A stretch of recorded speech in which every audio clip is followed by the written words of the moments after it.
friends and spiritual seekers. So today it's going to be another video in the Divination series, and this one is going to be all about pendulums.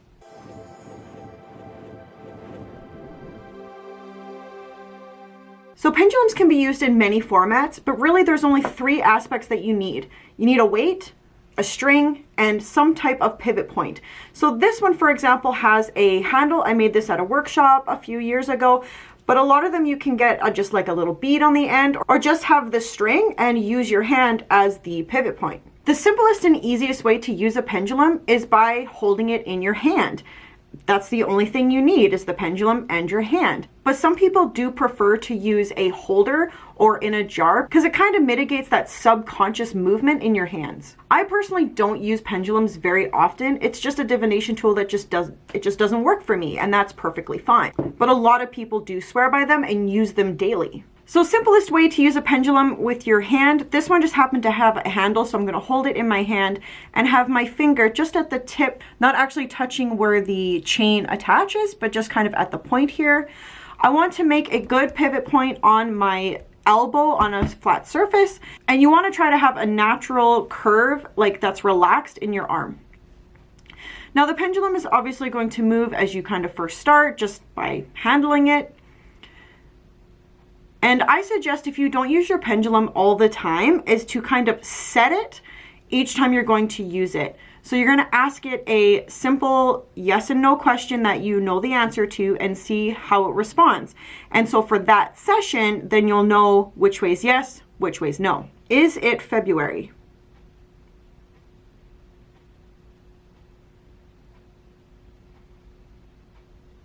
So it's moving slightly counterclockwise. So we're going to use that as our yes. And I'm just going to say stop in my head to get it to reset.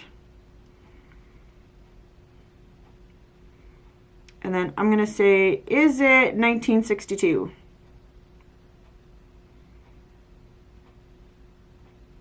And pretty quickly going into the clockwise. So we're going to go clockwise for no, counterclockwise for yes, for this particular situation. Now now that I have it set, I could go into the session and ask it whatever I want to ask it. Another way you can use a pendulum is using what's called a pendulum mat or chart. And it doesn't have to be a fancy one you buy from the store. You can just write it on a piece of paper like this. So this is two versions. This is the most simple. So instead of trying to set it and figuring out which way's yes, which way's no, you can use the mat. And so you would just hang it off the center, or sorry, hang it near the center of your X, and then start asking your questions, and it would swing in the direction of the chart. Some people also use very elaborate charts. This is obviously a very simple version of using the alphabet and a number system, but you can get them very, very intricately.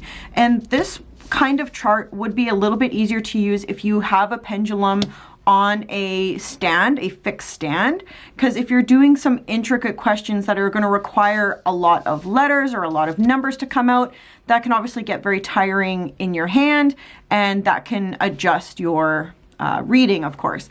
So same principle, you would want it in the center, and you would be asking your questions and obviously recording the letters or numbers that come out of the answers.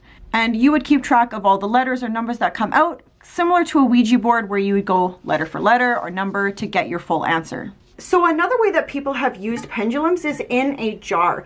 And people can use this for two things. So you can use it obviously as a divination tool, but people can also use it as a tool to try to practice manipulating energies.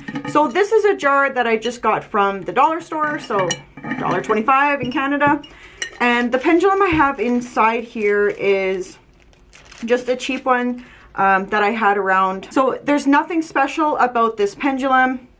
Simple chain, simple weight, and we're just going to tape it because, I mean, you can glue it, that would be better. So I wanted to swing relatively close to the bottom. So I'm just gonna guess where that point is going to be on the lid. And I'm just going to tape up the rest of the chain up onto the lid just so it kind of doesn't dangle down.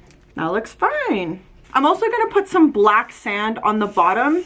This is purely for aesthetic purposes. Now they say you need to set this on a flat surface and that you're not going to touch, so a table or a countertop that you're not going to bump into or touch, and don't touch the jar for at least an hour before you start using it. So I'm actually going to put it on my makeup table so I can record some other stuff, and we'll get back to this in an hour. So for pendulums, commonly you see crystal pendulums. It's the most common, most popular, but you really don't need a crystal one. You don't need any specific one. Anything that's a weight on a string that can hang freely will work just fine.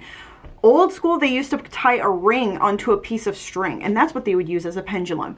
Sometimes you see this as the old wives' tales of using the wedding ring over the mother's belly when she's pregnant to see if it's a boy or a girl. And that's what it is. You're using a pendulum for divination to find out an answer. So different forms of pendulums have been used for hundreds of years, if not thousands. Just the crystal ones are the more modern, popular one. Okay, so this pendulum jar has been on my makeup table. I cleared everything off of the table.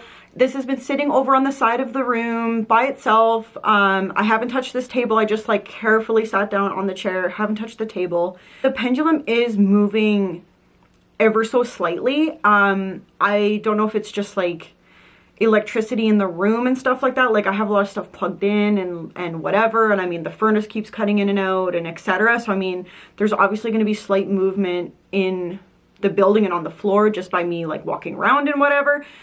So anyway, it's moving just slightly, but I don't think we're going to get anything better than that. So the first thing I'm going to try is putting my hands on each side. This is a technique I've seen online. I've never actually done this, but I'm going to gently lay my hands on the table here. I'm going to try to relax as best I can. And you're supposed to envision connections from your hand going to the pendulum and then moving the pendulum. I'm familiar with this technique a little bit just because of my Reiki training, but I'm going to be quiet now and just kind of concentrate and see if anything happens. I'm going to try to move the pendulum. I'm going to try to get the pendulum to move back and forth between my hands. So not toward, like not swinging this way, but swinging like back and forth towards my hands.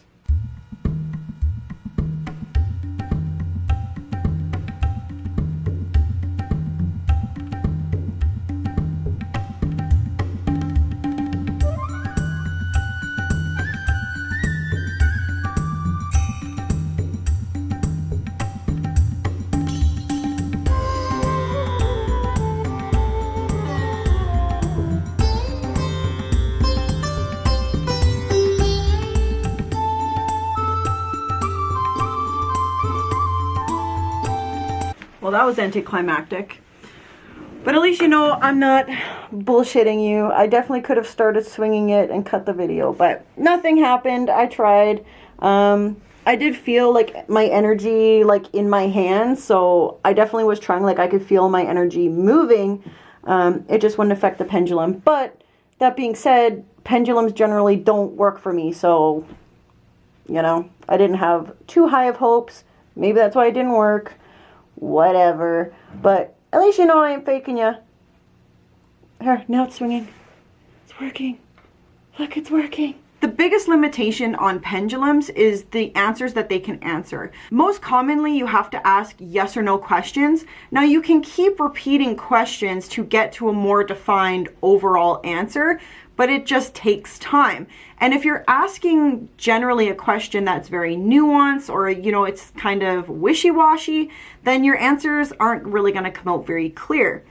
The pendulum is great if you're just trying to decide on A or B, or you just need a quick yes or no definition of like, is this what it is? Or do I need to do this? Do I need to do that? It can give you some quick answers. So that's it for this video. Hopefully you learned at least one thing. If you want to keep track of the rest of my divination videos, then make sure you like and subscribe, and I'll see you in the next one. Seriously, why don't you like me? I've tried so many different pendulums. They just don't like me. I mean, they're pretty. I use them as decoration. That's all they're good for me, unfortunately.